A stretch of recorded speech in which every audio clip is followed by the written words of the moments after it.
یعنی کہ مسیح خداوند جو ہے اس کے بارے میں بالکل واضح ہے کہ اگر آپ نے دعائیں کرنی ہیں، عبادتیں کرنی ہیں، پرستشیں کرنی ہیں، یہ کرنا ہے، وہ کرنا ہے، تو اس کے لیے اس دنیا کے ہزاروں لاکھوں کروڑوں خدا ہے، لیکن اگر آپ نے نجات حاصل کرنی ہے تو نجات دہندہ ایک ہی ہے، اور وہ ہے یسوع۔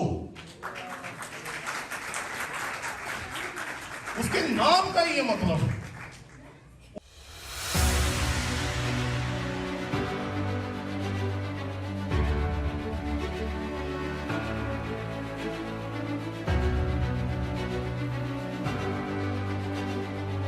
ہم نے آپ کے شوق کی قدر کرتے ہوئے ایک نیا یوٹیوب چینل شروع کیا جس کا نام ہے ٹونی ولیم آفیشل۔ اس پہ ہم نے کوشش کی کہ اپنے تمام کورسز جو پچھلے 15 سال میں ہم پڑھاتے رہے ہیں وہ ڈال سکیں تاکہ آپ اس سے بہتر طور پر سیکھ سکیں۔ اس لیے آپ جلدی سے جلدی اس چینل کو جا کر سبسکرائب کریں۔ جب اس کے 1000 سبسکرائبرز پورے ہو جائیں گے ہم اسی دن سے اس پہ اپنے کورسز ڈالنا شروع کر دیں گے، اس لیے جلدی کریں تاکہ ہمارا ٹارگٹ اچیو ہو اور ہم اس پہ اپنے مٹیریل کو ڈالنا شروع کر سکیں۔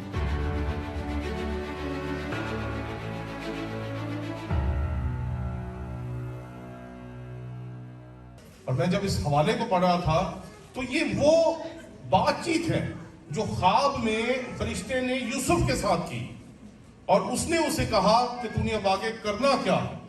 میں جب اس حوالے کو پڑھ رہا تھا تو اس میں دو چیزیں بڑی دلچسپ ہیں۔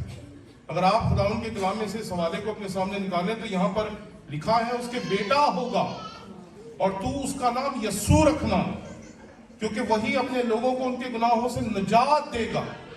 اور بعد میں وہ کہتے ہیں ایسا کیوں ہوگا، ایسا ہونا ممکن کیسے ہوا، اس کی وجہ کیا ہے، اس کا سبب کیا ہے، کیوں ایسا ہونا واجب ہے، ممکن ہے، اور ایسا تاریخ میں ہوا۔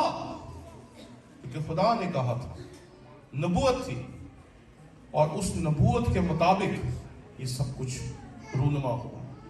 کئی مرتبہ جب نئے عہد نامے کے مصنفین پرانے عہد نامے کے حوالہ جات کو نقل کرتے ہیں تو بیچ میں کئی مرتبہ حروف اور الفاظ بدل جاتے ہیں۔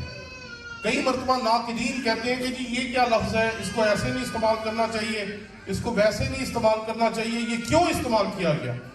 یہ بات یاد رکھیں کہ یہاں پر جو ہے وہ کوئی انسان نہیں ہے جو اس متن کو ہمارے سامنے پیش کر رہا ہے۔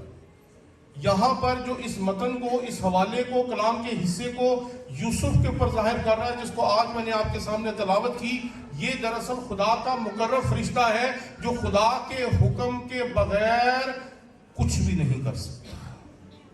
خدا کا مقرر فرشتہ، اور وہ یوسف کی رہنمائی کر رہا ہے، اور وہ یوسف کو بتا رہا ہے۔ وہ کہتا ہے اس کا نام تم نے یسوع رکھنا، کیونکہ یسوع کا مطلب ہے اپنے لوگوں کو ان کے گناہوں سے نجات دینے والا۔ نجات دینے والا ہے، زندگی دینے والا ہے، گناہوں سے چھڑانے والا ہے، آزادی دینے والا ہے، اور لوگوں کی زندگیوں کو گناہوں کے بندھنوں سے رہائی دلانے والا ہے۔ اور پھر وہ کہتا ہے ایسا کیوں کر ہوا۔ یہاں پر لکھا ہے یہ سب کچھ اس لیے ہوا کہ جو خداوند نے نبی کی معرفت کہا تھا وہ پورا ہو۔ دیکھو ایک کنواری حاملہ ہوگی، نبوتیں۔ یہ بات یاد رکھیں کہ صدیوں سے کائنات جو ہے وہ انتظار کر رہی تھی مسیح خداوند کی آمد کا، چاہے وہ یسایہ کی نبوت کی وجہ سے ہو یا پیدائش اس کے 3 باب کی 15ویں آیت کی وجہ سے، جہاں یہ لکھا ہے کہ تو اس کی ایڑی پہ کاٹے گا اور وہ تیرے سر کو کچلے گا۔ سر کو کچلنے والا آ گیا، سر کو کچلنے کی قدرت جس میں تھی وہ یہاں پر موجود ہے۔ باقی تمام جو ماضی میں ہوئے وہ تمام انسان تھے، اور میں ایک بات آج صبح دیکھ رہا تھا کہ خدا نے انسان کا آغاز نقطہ عروج سے کیا۔ ہم نیچے سے اوپر کو جاتے ہیں، لیکن خدا نے ہمارا آغاز ہی اوپر سے کیا، اور ہم انسان ہیں، ہم اوپر سے نیچے کی طرف آ گئے۔ انسان کی زندگی کا نقطہ عروج یہ ہے کہ وہ اپنے خدا سے رفاقت رکھ سکے۔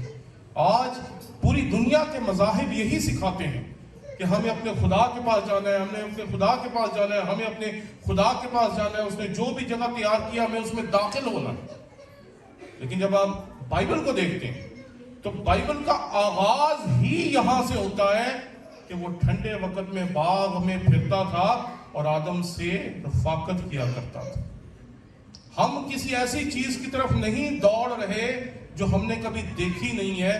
ہم اس منزل کی طرف دوڑ رہے ہیں جو خدا نے ہمیں دی تھی, اس مقام کی طرف دوڑ رہے ہیں جو خدا نے ہمیں بخشا تھا. وہ جگہ حاصل کرنے کے لیے ہمارا سفر ہے جو خدا نے ہمیں دیا تھا کہ ہم نے دوبارہ باغ عدن میں داخل ہونا. اور باغ عدن سے مراد یہاں کوئی باغ نہیں ہے بلکہ خدا کی حضوری کی جگہ ہے, جہاں آپ خدا کے ساتھ رفاقت رکھ سکیں, خدا ان کی حضوری میں ٹھہر سکیں, اس کے ساتھ گفت و شنید کر سکیں, اس کے ساتھ بات چیت کر سکیں اور اس کے ساتھ رہ سکیں. یہاں سے خدا نے انسان کا آغاز کیا تھا, لیکن انسان یہاں پر پہنچ گیا. خدا نے اس کا آغاز بلندی سے کیا تھا, لیکن ہم نیچے اتر آئے.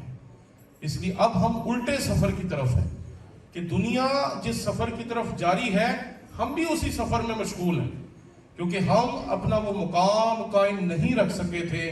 آدم اپنا وہ مقام قائم نہیں رکھ سکا تھا جو خدا نے اسے بخش کر اس دنیا میں رکھا تھا. اس لیے اس حقیقت کو سمجھیں. کئی مرتبہ لوگ آپ کے سامنے کہیں گے کہ بھی مسیح تو ایمینویل ہو نہیں سکتا, مسیح کو ایمینویل کہنا درست نہیں, مسیح کا نام کبھی ایمینویل رکھا نہیں گیا. تو اس حوالے کو ہمیشہ آپ اپنے سامنے رکھیں کہ یہاں ایک موڈیفیکیشن ہے, اور موڈیفیکیشن جو ہے وہ کوئی انسان نہیں کر رہا, کوئی نبی نہیں کر رہا, کوئی رسول نہیں کر رہا, کوئی عام شخص نہیں کر رہا, بلکہ وہ کر رہا ہے جس نے خود خداوند کے کلام کو لکھوایا, محفوظ کروایا اور ہم تک پہنچایا, یعنی کہ خدا کا روح. ہم کہتے ہیں کتاب مقدس کے دو مصنفین ہیں, ایک انسان جو لکھتے رہے اور دوسرا خدا کا روح جو لکھواتا رہا. یہاں جو موڈیفیکیشن ہے یا جو ان کی رہنمائی کر رہا ہے کہ اس کا نام امانویل نہیں رکھنا, اس کا نام یسوع رکھنا, اس کا ایک مقصد ہے. میں جب انٹیریئر سندھ میں تھا تو وہاں میں بہت سارے خداؤں کو دیکھنے کی موقع ملا, لوگوں کے دیوتا, لوگوں کے خدا. کسی نے ڈنڈے کے اوپر کچھ باندھ کے کچھ بنایا ہوا ہے, کسی نے کوئی کمرے میں کچھ بنایا ہوا ہے, کسی نے کچھ اور بنایا ہوا ہے. تو آپ کے پاس اس دنیا کے ہزاروں قسم کے خداؤں کی تصورات, نظریات اور چیزیں دیکھنے کو ملیں گی. اور ایک بات ہے جو تمام خداؤں میں یکساں, تمام اس دنیا کے جتنے بھی خدا ہیں ان میں یہ بات یکساں ہے. انہیں بتانا پڑتا ہے, انہیں سمجھانا پڑتا ہے, انہیں بار بار اپنے مسائل کے بارے میں بتانا پڑتا ہے. اور اگر آپ ہندوازم میں جائیں تو وہاں وہ جا کر صبح جب عبادت کے لیے جاتے ہیں تو وہ گھنٹہ بجاتے ہیں. تو میں نے ایک دفعہ کسی سے سنا, کسی ہندو سے, کہ ہم یہ گھنٹہ کیوں بجاتے ہیں. تو میرے لیے یہ سننا ہی بڑا عجیب تھا. جو اس نے کہا, کہتے ہیں ہم یہ گھنٹہ اس لیے بجاتے ہیں کہ اگر ہمارا جو خدا ہے وہ دنیا میں کہیں اور مصروف ہو تو اسے پتا چل جائے کہ میں اس کی عبادت کے لیے یہاں پر پہنچ گیا ہوں. میں کہ اس کا مطلب ہے کہ ان کے خدا کو مس کال مارنی پڑتی ہے. وہ خدا کیا ہوا جسے آپ بتائیں, وہ خدا کیا ہوا جسے پتا نہیں کہ میرے مسائل کیا ہیں, وہ خدا کیا ہوا جسے میری پریشانیوں, دکھوں, تکلیفوں, میری چیلنجز کا, میرے گھر میں کیا ہے, میرے خاندان میں کیا ہے, میری زندگی میں کیا ہے, میری خدمت میں کیا ہے, جس کو یہی نہیں پتا وہ خدا کہلانے کے لائق نہیں. اس کا نام یسوع رکھنا. کائنات میں بہت سارے لوگ آئے جو آپ کو کہیں گے کہ ہم اس دنیا کو نجات دیں گے, ہم اس دنیا کو بچائیں گے, ہم تمہیں ہمیشہ کی زندگی میں داخل کریں گے, تمہارے خدا نے جو جگہ بنائی ہے وہاں پر تمہیں لے کے جائیں گے. اور آپ سینکڑوں نام گن سکتے ہیں. ہر ملک میں بے شمار لوگ ایسے آئے جنہوں نے نجات دہندہ ہونے کا دعویٰ کیا, جنہوں نے کہا کہ ہم دنیا کو اس کے گناہوں سے نجات دلوا سکتے ہیں, ہمارے پاس یہ طاقت ہے, یہ قدرت ہے, اور ہم اس لائق ہیں کہ لوگوں کو ان کے گناہوں سے نجات دلوا سکیں. ان کے فرق نام ہیں, فرق نام ہیں, اور بے شمار نام ہیں جو آپ خود جانتے ہیں. اس کا تذکرہ ہی کرنے کی یہاں پر ضرورت نہیں ہے. لیکن مسیح خداوند جب اس دنیا میں آیا تو اس کا نام رکھا گیا یسوع. اور آپ کو پتہ ہے یسوع کا مطلب کیا ہے؟ نجات دہندہ. یعنی کہ مسیح خداوند جو ہے اس کے بارے میں بالکل واضح ہے کہ اگر آپ نے دعائیں کرنی ہیں، عبادتیں کرنی ہیں، پرستشیں کرنی ہیں، یہ کرنا ہے، وہ کرنا ہے، تو اس کے لیے اس دنیا کے ہزاروں لاکھوں کروڑوں خدا ہے. لیکن اگر آپ نے نجات حاصل کرنی ہے تو نجات دہندہ ایک ہی ہے، اور وہ ہے یسوع. اس کے نام کا یہ مطلب ہے. اس کو یہ بتانے کی ضرورت نہیں کہ میں کون ہوں. اس کے نام کا مطلب ہی لوگوں کو ان کے گناہوں سے چھڑانے والا، لوگوں کو ان کے گناہوں سے نجات دینے والا، اور لوگوں کو ان کی بدحالی سے نکالنے والا.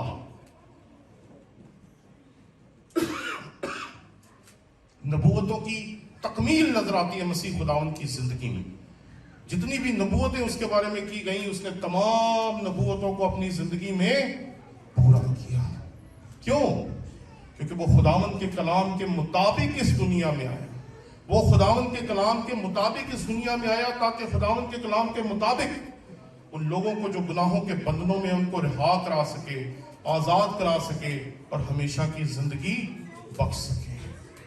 لیکن جب آپ یسایہ کے حوالے کو پڑھتے ہیں تو یہاں پر لکھا ہے، دیکھو ایک کنواری حاملہ ہوگی اور بیٹا جنے گی، اور اس کا نام امانویل رکھیں گے، جس کا ترجمہ ہے خدا ہمارے ساتھ. خدا ہمارے ساتھ. ارے دنیا کے سارے خدا ان کے ساتھ ہی ہوتے ہیں. اگر آپ کبھی کسی ہندو کو دیکھیں تو اس نے بھی جو اپنے دیوتا ہے اس کو اپنی گاڑی میں لگایا ہوتا ہے، اپنے گھروں میں لگایا ہوتا ہے. اپنی گاڑیوں کے اوپر آپ یہاں مسیح کے سٹیکر لگاتے ہیں، انہوں نے اپنے سٹیکر بنائے ہوئے. ہر مذہب کے لوگوں نے اپنے خدا کو اپنے ساتھ ہی رکھا ہوا ہے. ان کے خدا ان کے ساتھ ہی ہوتے ہیں. حقیقت میں ہو یا نہ ہو وہ علیحدہ بات ہے، وہ علیحدہ بحث ہے کہ حقیقت میں ہے یا نہیں ہے. لیکن ذہنوں میں یہ بات ضرور ہے کہ ہم نے اپنے دیوتا کا، اپنے خدا کا سٹیکر لگا لیا، اس کے نام کو لکھ لیا، اس کی شکل بنا لی، اس کی تصویر بنا لی، اس کا مجسمہ بنا لیا، اس کی مورت بنا لی، کچھ بھی بنا لیا. اور اس سے ان کے اندر یہ احساس ہوتا ہے کہ خدا ہمارے ساتھ ہے. یہ کوئی انہونی بات نہیں ہے. یہ بات یاد رکھیں کہ سب لوگ یہی سمجھتے ہیں کہ خدا ہمارے ساتھ ہے. لیکن یہ بات یاد رکھیں کہ جس خدا کو بتانا پڑے کہ میرے مسائل ہیں، جس خدا کو پتہ ہی نہیں ہے کہ آپ کے حالات کیسے ہیں، جس خدا کو پتہ ہی نہیں ہے کہ آپ کیسے حالات میں پھنسے ہیں، وہ خدا ہو نہیں سکتا. میں اگر بتانا شروع کروں کہ پچھلے 15 سال کے سفر میں جب ہم نے 2005 میں خداوند کی خدمت شروع کی تو کتنی مرتبہ ہم ویرانوں میں پھنس گئے جہاں نکلنے کا کوئی راستہ نہیں تھا نظر آ رہا. تو وہاں خدا نے کسی کو بھیجا اور اس نے ہماری رہنمائی کی اور ہمیں وہاں سے نکالا. ہم کسی ایسی جگہ پہ سٹک ہو گئے، ہمیں پتہ ہی نہیں کہ ہم لوگ کہاں کھڑے ہیں، اور پھر خدا نے وہاں کسی کو بھیجا اور ہمیں وہاں سے وہ لے کر یہاں پر آیا. آپ کے کہنے سے کہ خدا ہمارے ساتھ ہے، اس بات کی حقیقت کو ہم ثابت نہیں کر سکتے کہ خدا ہمارے ساتھ ہے جب تک آپ کے اندر یہ احساس نہ ہو کہ خدا ہمارے ساتھ ہے. کئی مرتبہ ہم ویرانوں میں جاتے ہیں، کئی دفعہ لیٹ نائٹ عبادات ہوتی ہیں، مسیحی چکوک ہیں، دور دور ہیں، ویرانوں میں، اور کوئی بندہ ہی نہیں ہوا، اور جو بندے ہیں ان سے پوچھ نہیں سکتے کہ رستہ کدھر سے. اور پھر وہاں ہم لوگ دعائیں کرتے ہیں اور پھر خدا ہمیں بتاتا ہے کہ وہ ہمارے ساتھ ہے. اور وہ صرف بتاتا ہی نہیں ہے کہ میں تمہارے ساتھ ہوں، پریشان نہ ہو. وہ اپنے نام کی لاج رکھتا ہے، اور اس کا نام کیا ہے؟ یسوع مسیح. وہ ہماری پریشانیوں میں ہمارے ساتھ کھڑا ہوتا ہے، ہمارے دکھوں میں ہمارے ساتھ کھڑا ہوتا ہے. ہم جس حالات میں پھنسے ہوتے ہیں اس حالات میں سے ہمیں نکالتا ہے، اور پھر ہمیں یہ احساس ہوتا ہے نہیں، ہمارا خدا ہمارے ساتھ ہے. بے شمار جگہ پر زندگی میں عملی طور پر آپ کو لگتا ہے کہ آپ کا خدا آپ کے ساتھ ہے، آپ کو بچانے کے لیے، آپ کو اس منزل تک پہنچانے کے لیے جو خدا آپ کو دینا چاہتا ہے۔ یہ بات یاد رکھیے کہ اس کرسمس پہ اس حقیقت کو ضرور دوسروں تک پہنچائیں کہ اس دنیا میں سب کے خدا ہیں، سب کے دیوتا ہیں، سب یہ مانتے ہیں کہ ان کا خدا ہمارے ساتھ ہے، لیکن ایسا خدا جو بھکاری خدا نہیں، جسے قربانیاں نہیں چاہیے، جسے ہدیے نہیں چاہیے، جسے کچھ بھی نہیں چاہیے، ایسا خدا اس کائنات میں ایک ہی ہے اور وہ آپ کا خدا ہے۔ اسے کچھ نہیں چاہیے۔ وہ کہتا ہے اگر ہم بے وفا ہو جائیں تو وہ پھر بھی ہم سے وفادار ہے۔ ارے وہ اپنے نام کے خلاف نہیں جا سکتا، اس کے نام کا مطلب ہے نجات دینے والا، چھڑانے والا، زندگی دینے والا، وہ اپنے نام کے خلاف کیسے جا سکتا؟ اس لیے اس حقیقت کو یاد رکھیں کہ ہمارے ساتھ جو ہمارا خدا ہے وہ ہمیں نجات دینے والا ہے، گناہوں سے چھڑانے والا ہے اور ابدی زندگی دینے والا ہے۔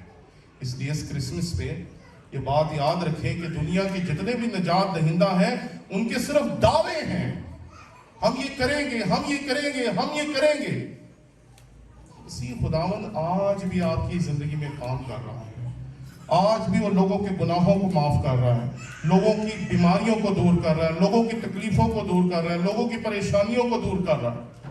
برے حالات میں جب آپ کو محسوس ہوتا ہے کہ خدا تو کہاں ہے، تو خدا آپ کے ساتھ ہوتا ہے، اور ایسے ہی نہیں ہوتا جیسے دنیا کے خدا، وہ آپ کو چھڑانے کے لیے، مخلصی دینے کے لیے اور ہمیشہ کی زندگی دینے کے لیے آپ کے ساتھ کھڑا ہوتا ہے۔